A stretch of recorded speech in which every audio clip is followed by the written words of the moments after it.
वो 5% है इस साल, जहां पे उन लोगों ने अच्छा काम नहीं किया था कोविड में, जहां पे उन्होंने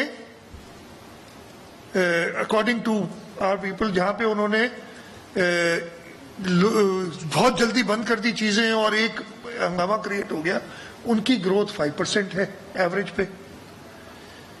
हमारी जो अनएम्प्लॉयमेंट है, बेरोजगारी, वो राइस पे है। वो जो नौकरियां थी 50 लाख, वो तो छोड़े, अब तो जो नौकरी वाले नौकरी पेशा अफराद थे, और आपके शोबे में भी, सहाफत में भी बहुत ज्यादा ले ऑफ्स हुए हैं, मुझे पता है, आप सबको भी इसका इल्म है। आपकी जो इन्फ्लेशन है, अफराते ज़र कहते हैं ना, अफराते ज़र, वो डबल डिजिट्स में है और आगे कंटिन्यू कर रही है। महंगाई की बात मुझे पता है, आप जरूर सवालात शायद महंगाई पे भी करेंगे मुझसे, लेकिन नेशनली आप डबल डिजिट इन्फ्लेशन पे चल रहे हैं। आपकी ग्रोथ, जैसे मैंने कहा, 1.5% से कम है। आपने IMF के कहने पे कई कवानीन बदल रहे हैं, उनके बगैर सोचे समझे कि उससे आपकी इकोनॉमी पे क्या अफेक्ट होगा, आपके लोगों पे उससे क्या अफेक्ट होगा। आपने नेपरा का कानून बदला है और उसमें कहते हैं, मैंने एग्जैक्ट नंबर्स नहीं देखे, लेकिन कहते हैं जून तक 5.25 रुपए बिजली महंगी हो जाएगी और ये अगले 2 साल इसी रेट से बढ़ती रहेगी। ये फेडरल गवर्नमेंट ने ना देखा ना सोचा और ये एकदम भी उठा लिया। आपकी जो इंपोर्ट्स हैं वो ग्रो कर रही हैं, आपकी एक्सपोर्ट्स की जो रेट है डबल ग्रोथ है।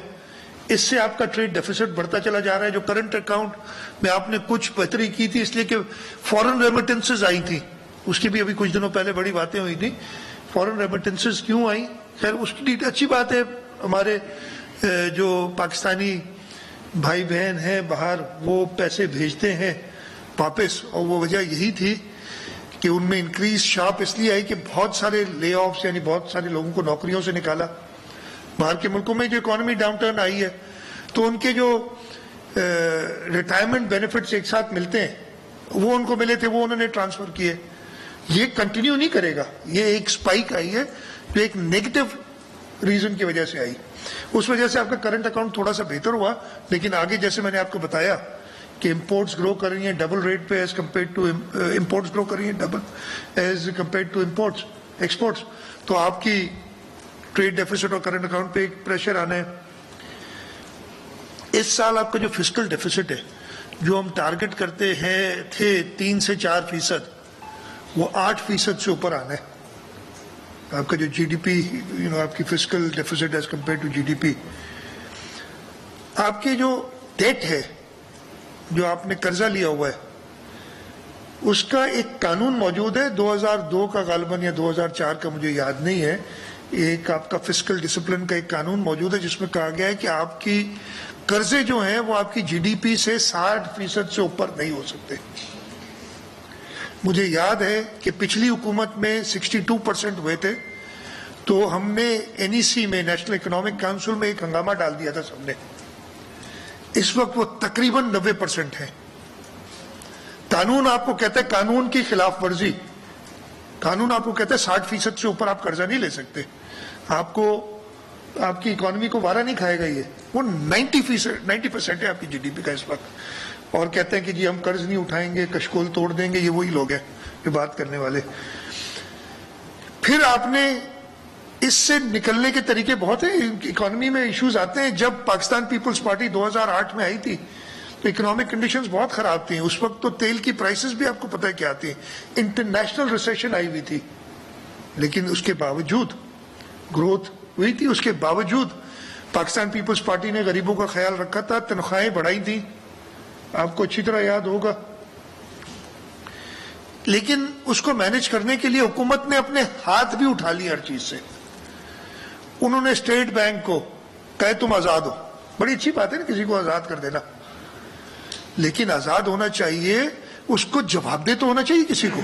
अब स्टेट बैंक ना हुकूमत को जवाब दे, ना पार्लियामेंट को जवाब दे। पार्लियामेंट जो, जहां पे पब्लिक रिप्रेजेंटेटिव्स जाते हैं, जहां पे मेरी आपकी हम आवाम की आवाज सुनी जाती है, उनकी आवाज बंद कर दी गई है कि स्टेट बैंक के मामले में आप कुछ नहीं कर सकते। इतना पावरफुल कर दिया स्टेट बैंक को, और उसके जरिए जो कवानीन बनाए गए हैं उनको इंप्लीमेंट करना है ना। अब यही तरीका है। तो ना सिर्फ ये कि इकोनॉमी को तबाह किया है, लेकिन उसको ठीक करने के लिए भी उन्होंने सारे अपने बाजू काट दिए, हथियार डाल दिए उन्होंने कि हमसे कुछ नहीं होगा।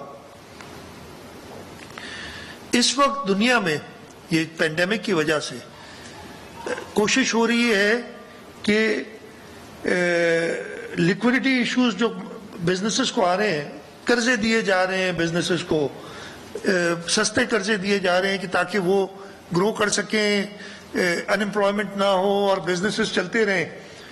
पूरी दुनिया में ये प्रैक्टिस हो रही है। पाकिस्तान में क्या हुआ, अभी दोबारा एक IMF के कहने पे एक ऑर्डिनेंसेस लाए, 140 अरब रुपए के जो टैक्स एग्जेम्पशंस थे उनको विड्रॉ कर दिया। इससे जो बिजनेसेस पे लिक्विडिटी इश्यूज आएंगे वो तो अभी हम देखेंगे कुछ महीने में।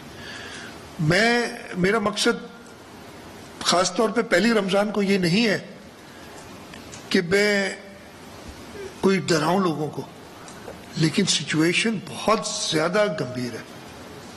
सिचुएशन ऐसी है कि मैं चाह रहा हूं कि आपके जरिए अवाम को पता चले कि देखें इस हुकूमत से कुछ नहीं, और ये करना भी नहीं चाहती। जो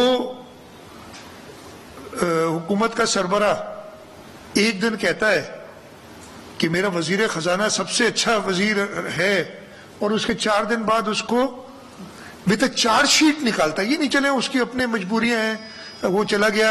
ये हो सकता था एक ग्रेसफुल एग्जिट भी हो सकती है, लेकिन एक चार्जशीट के साथ उसको निकाला गया। और उसके बाद भी इंस्टेबिलिटी का ये आलम है कि पता नहीं कि जो करंट फाइनेंस मिनिस्टर है वो है भी कि पीछे से कोई और चला रहा है, या ये कितने दिन है। इसलिए कि जो नए साहब, और उन्होंने ओपनली कहा है कि मैं इसलिए नहीं आ रहा कि जब तक मेरे तुम केस नहीं खत्म करोगे, इसलिए कि नैब की जो बातें उस पर फिर मैं नहीं जाता। लेकिन उन्होंने आने से शर्त लगाई हुई है कि मैं आऊंगा ताकि इकॉनमी आपकी बेहतर कर सकूं। इस हालात में तो एक बड़ी ग्रिम पिक्चर पेंट होती है और नजर आती है, और वो मैंने कहा कि आपके जरिए बताऊं सबको।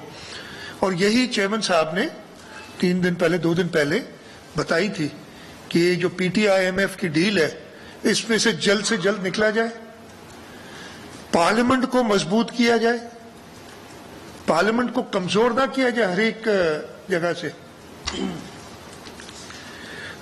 मैं जल्दी से जो और इश्यूज हैं, अगेन आज से 2 दिन पहले अचानक सूबाई हुकूमतों को बगैर